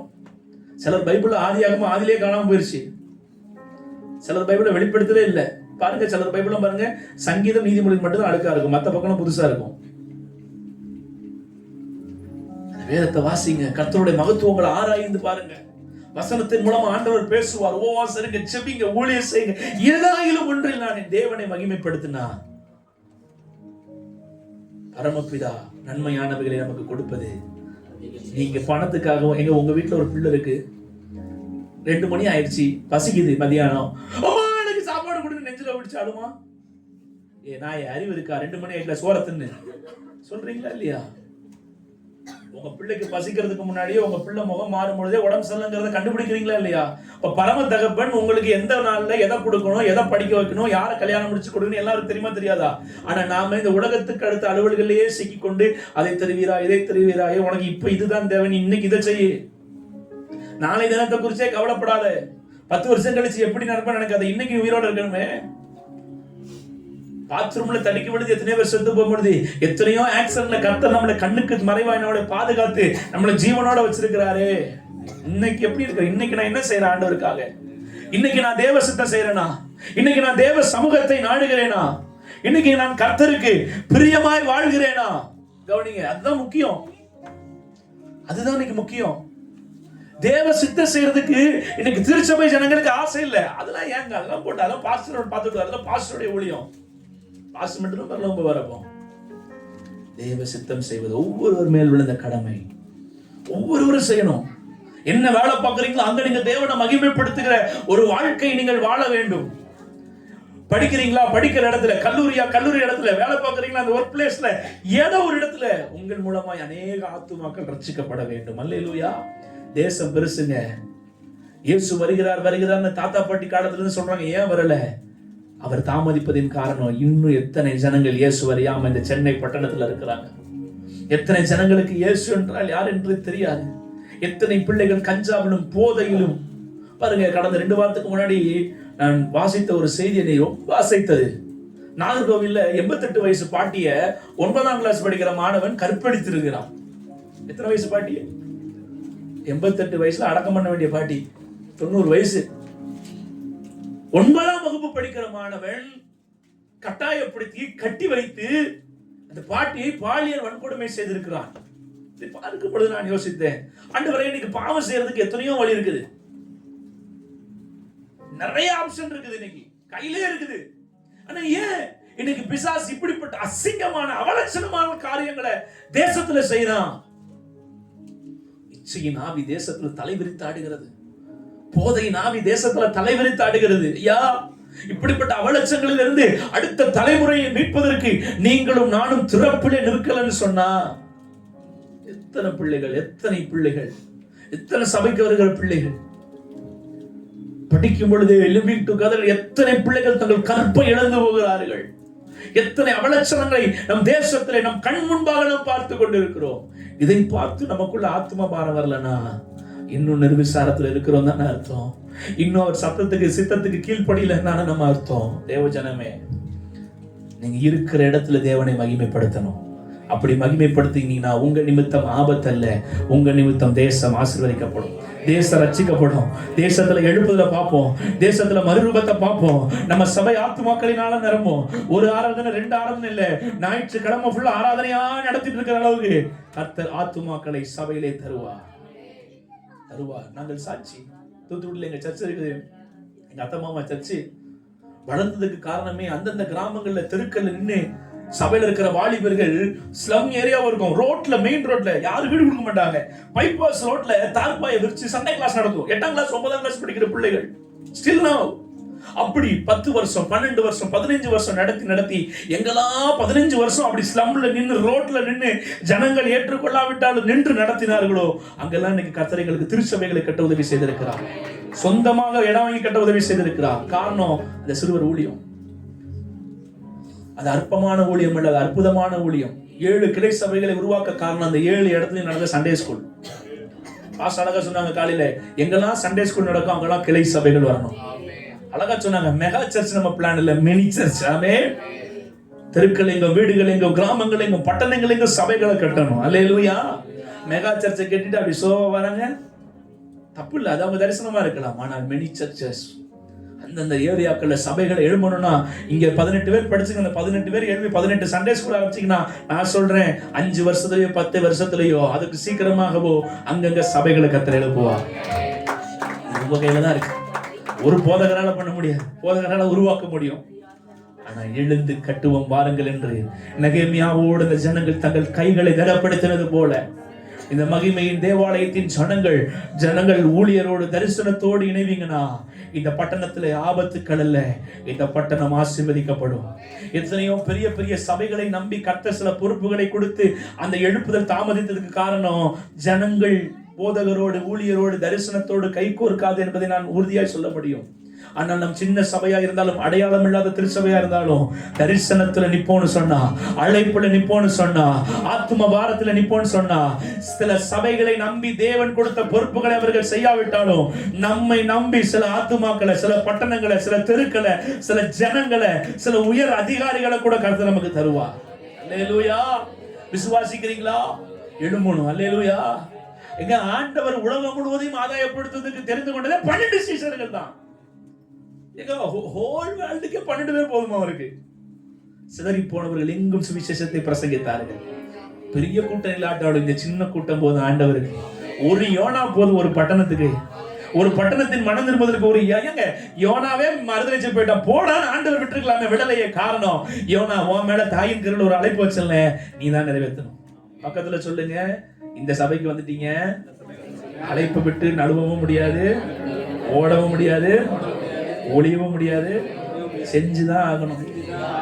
இல்லைன்னா சொல்லிடுங்க, இழப்பு தான், நெருக்கம் தான், பாடுதான், திரும்ப வரணும் தான். அல்லேலூயா. நல்லா கவனிங்க. நான் விளையாட்டுக்கு சொல்றேன்னு நினைக்கிறீங்களோ? எங்க சபையில அழைப்பு முழு நேர ஊழியர்களை உருவாக்குவது. கல்யாணத்துக்கு முன்னாடியே ஆண்டவர் என்கிட்ட தரிசனமா கொடுத்தது. எனக்கும் அழைப்பு making disciples for the next generation. என்னுடைய தரிசனமும் நான் திருமணம் பண்ணிருக்கிற குடும்பத்தின் தரிசனமும் ஒண்ணு. உங்களுக்கு தெரியுமா, வருஷம் எங்க சபைகளை 3-4 வாலிபர்கள் முழு நேரமா ஒழித்து எழும்புறாங்க. நாங்க சாட்சியம் சொல்ல முடியும். எங்க சர்ச் இதே மாதிரி சின்ன சர்ச் தான். இன்னைக்கு ஸ்டில் நவ் 8 பேர் ஃபுல் டைம் மினிஸ்ட்ரியில இருக்கிறாங்க.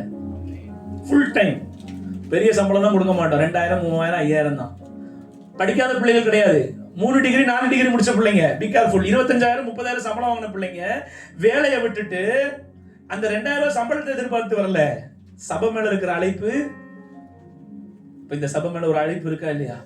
ஒரு தரிசனம் இருக்கா இல்லையா? சொல்லிருங்க பக்கத்துல. ஓடவும் முடியாது, ஒளியவும் முடியாது. நீங்க வழக்குள்ளதான் சிக்கிருக்கீங்க. அல்லேலூயா.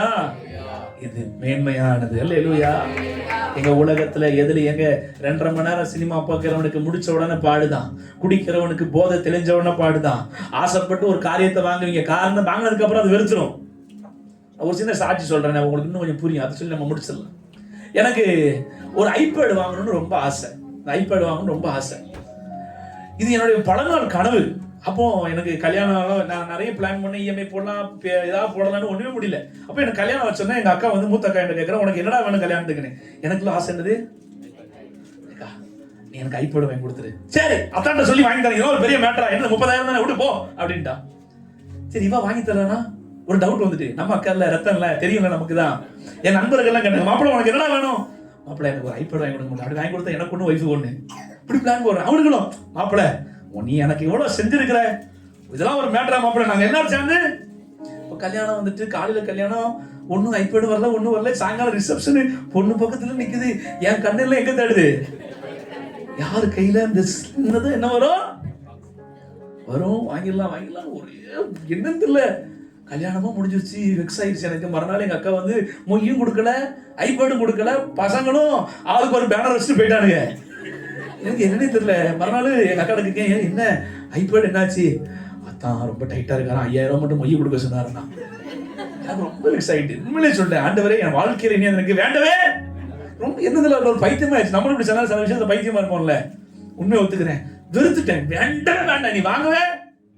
முயற்சி எடுத்து இஎம்ஐக்கு போய், அங்க போய், எங்க போய், எல்லா போய் ஒரு பையும் செட் ஆகல. கடைசி பாருங்க, வெறுத்துட்டேன். உண்மையா சொல்றேன், வாங்க வேண்டாம்னு என் மனசு உள்ளுக்குள்ள சொல்லுது. அந்த நேரத்துல எனக்கு கிஃப்டா அது வருது. ஒரு காரியத்தை நீங்க அதுக்கு நீங்க இப்பெல்லாம் நம்ம வெறுத்து ஆண்டவர்ட்ட வாங்கிடலாமோ நினைக்காதீங்க. அப்படி ஒண்ணுமே வராது. இது ட்ரிக்கு மாதிரி இருக்குன்னு நினைக்கிறீங்களோ? உண்மையா ஆத்மார்த்தமா இன்னைக்கு வரைக்கும் சொல்றேன், ஆண்டவர் கிருபையில எந்த பொருளும் நான் காசு கொடுத்து வாங்குறோமோ இல்லையோ, எல்லாமே ஆண்டவர் கிஃப்டா கொடுப்பாரு. ஒரு ட்ரெஸ் வாங்கினாலும், ஊழியத்துக்கு ஒரு பொருள் வாங்கினாலும், எனிதிங் எதுக்கு மேல நம்முடைய நாட்டம், எதை வெறுக்கிறோமோ அவர் பாப்பார். உண்மையிலேயே அவன் வெறுத்துட்டான் போல. உண்மையிலேயே அவன் ஆசையெல்லாம், இன்னைக்கு நம்ம ஆசை ஏதோ ஒண்ணு மேல பட்டிட்டு இருக்கிறதுனாலதான் அவர் மேல ஆசை வரல. ஆசையெல்லாம் நீதானையா தேவை. அப்படி எல்லாரும் எழுந்து நிற்போம் தேவ சமூகத்துல. ஆசையெல்லாம் நீதானையா தேவையெல்லாம் நீதானையா ரட்சகரே இயேசுநாதா தேவையெல்லாம் நீதானே.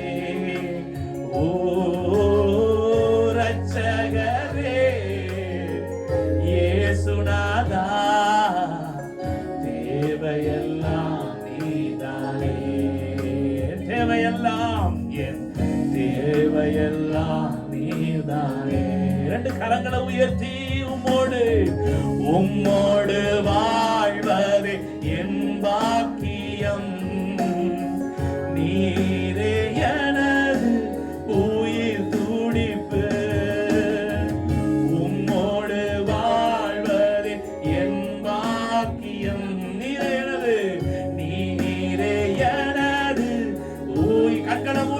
கை உயர்த்தி சொல்லுங்க, உமது விருப்பம் போல், உமது விருப்பம் போல் நடத்துகிறீர், முடிவிலே மகிமை ஏற்றுக்கொள்வீர்.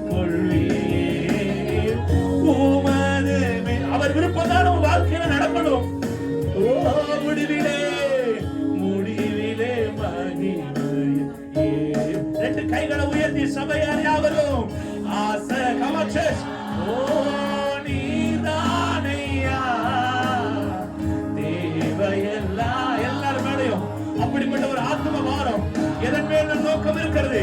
ஆசை ரஹவா ஷேரதரா ஏசையா தேவையெல்லாம் நீதானையா. ரட்சகரே ரட்சகரே இயேசுநாதா தேவையெல்லாம் இந்த உலகத்தின் பணத்தின் மேலேயோ பொருளின் மேலேயோ அல்லப்பா. ரட்சகரே இயேசுநாதா தேவையெல்லாம் நீதானே. உலகில் வாழும் நாட்கள் எல்லாம், உலகில் வாழும் நாட்கள் எல்லாம் அறிக்கை இடுவீங்களா ஆண்டவர் சமூகத்துல? பாடலாய் அல்ல, அர்ப்பணிப்பாய். உலகில் வாழும் சகலரே உமது செயல்கள் சொல்லி மகி. சொல்லுங்க, உம்மைத்தான் உம்மைத்தான் அடைக்கலமாய் கொண்டுள்ளே, உம்மையே நம்பி வாழ்ந்திருப்பேன். உம்மைத்தான் அடைவா. சின்ன பிள்ளைகளை கண்ண மூடி சகலரே உம்மையே நம்பி வாழ்ந்தி. ரெண்டு கைகளை முடிந்தவர்கள் உயர்த்தி ஆசை எல்லாரே பாலனா சேதரரா. சொல்லுங்க, எங்க சபையில எங்க மக்கள் மத்தியில் எங்க குடும்பங்கள்ல நீர் மாத்திரமே எங்கள் ஆசை. ஓ ஆசை எல்லாம் உலக பொருள் மேல இல்லப்பா, உலக மனிதர்கள் மேல இல்ல. நாங்க திருச்சபையா நீங்க அர்ப்பணிக்கிறோம். சொல்லுங்க, ஆசை எல்லாம் ஆசை எல்லாம் தேவையெல்லாம் ஆசை எல்லாம் நீதானையா தேவையெல்லாம்.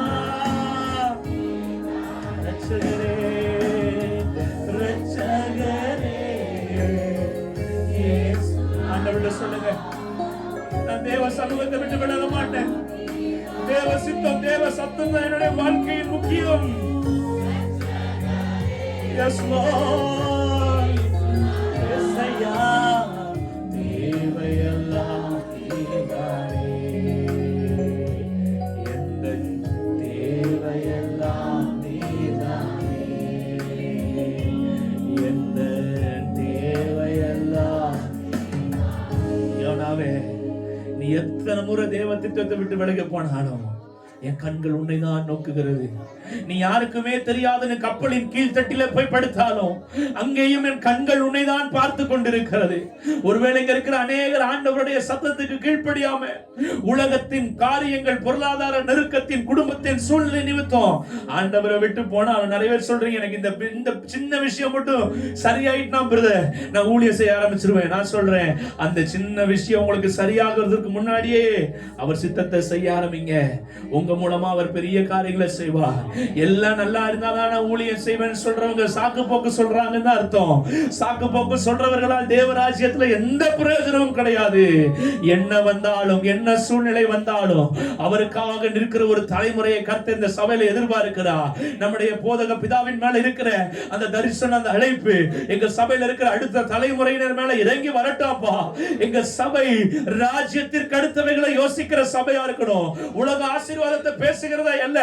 ஆண்டவரே, இதெல்லாம் நாங்க கேட்காமலே எங்களுக்கு கொடுப்பீங்க ஆண்டவரே.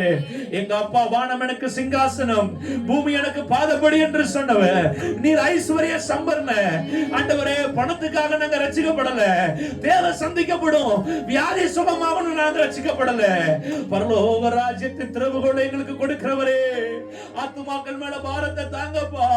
இந்த சென்னை பட்டணத்தில் அழிந்து போகிற ஜனங்கள் மேல பாரத்தோடு தரிசனத்தோடு ஊழியம் செய்ய சபையாய் குடும்பமாய் தனிப்பட்ட விதத்துல என்ன அர்ப்பணிக்கிறேன்னு சொல்றவங்க 2 கரங்களை உயர்த்தி உண்மையா ஆண்டவர் சமூகத்துல உங்களை ஒப்பு கொடுப்பீங்களா? எத்தனை பேர் ஒப்பு கொடுக்கிறீங்க? ஓ, நம் நிமித்தம் நெருக்கம் அல்ல, நிர்விசாரங்கள் அல்ல, இழப்புகள் அல்ல, நம் நிமித்தம் ரட்சிப்பு, நம் நிமித்தம் பரிசுத்தம், நம் நிமித்தம் ஆசீர்வாதம், நம் நிமித்தம் தேசம் மறுரூபமாக போகிறது. எத்தனை பேர் ஒப்பு கொடுக்கிறீங்க? வாய்களை திறந்து ஒரு 2 நிமிஷம் வாய்களை திறந்து சொல்லுங்க, ஆண்டவரே என்ன அர்ப்பணிக்கிறப்பா, என்ன அர்ப்பணிக்கிற ஆண்டவரே, என்ன விட்டு கொடுக்கிற ஆண்டவரேன்னு சொல்லுங்க. என்ன விட்டு கொடுக்கிறப்பா. ஹalleluya. எத்தனைதான் இடர்கள் வந்தாலும் விசுவாசத்திலே நிலைத்திருப்பேன். எனக்கு எத்தனைதான் கை உயர்த்தி விசுவாசத்திலே நிலைத்திருப்பேன். எனக்காக அப்பா நியமித்த, எனக்காக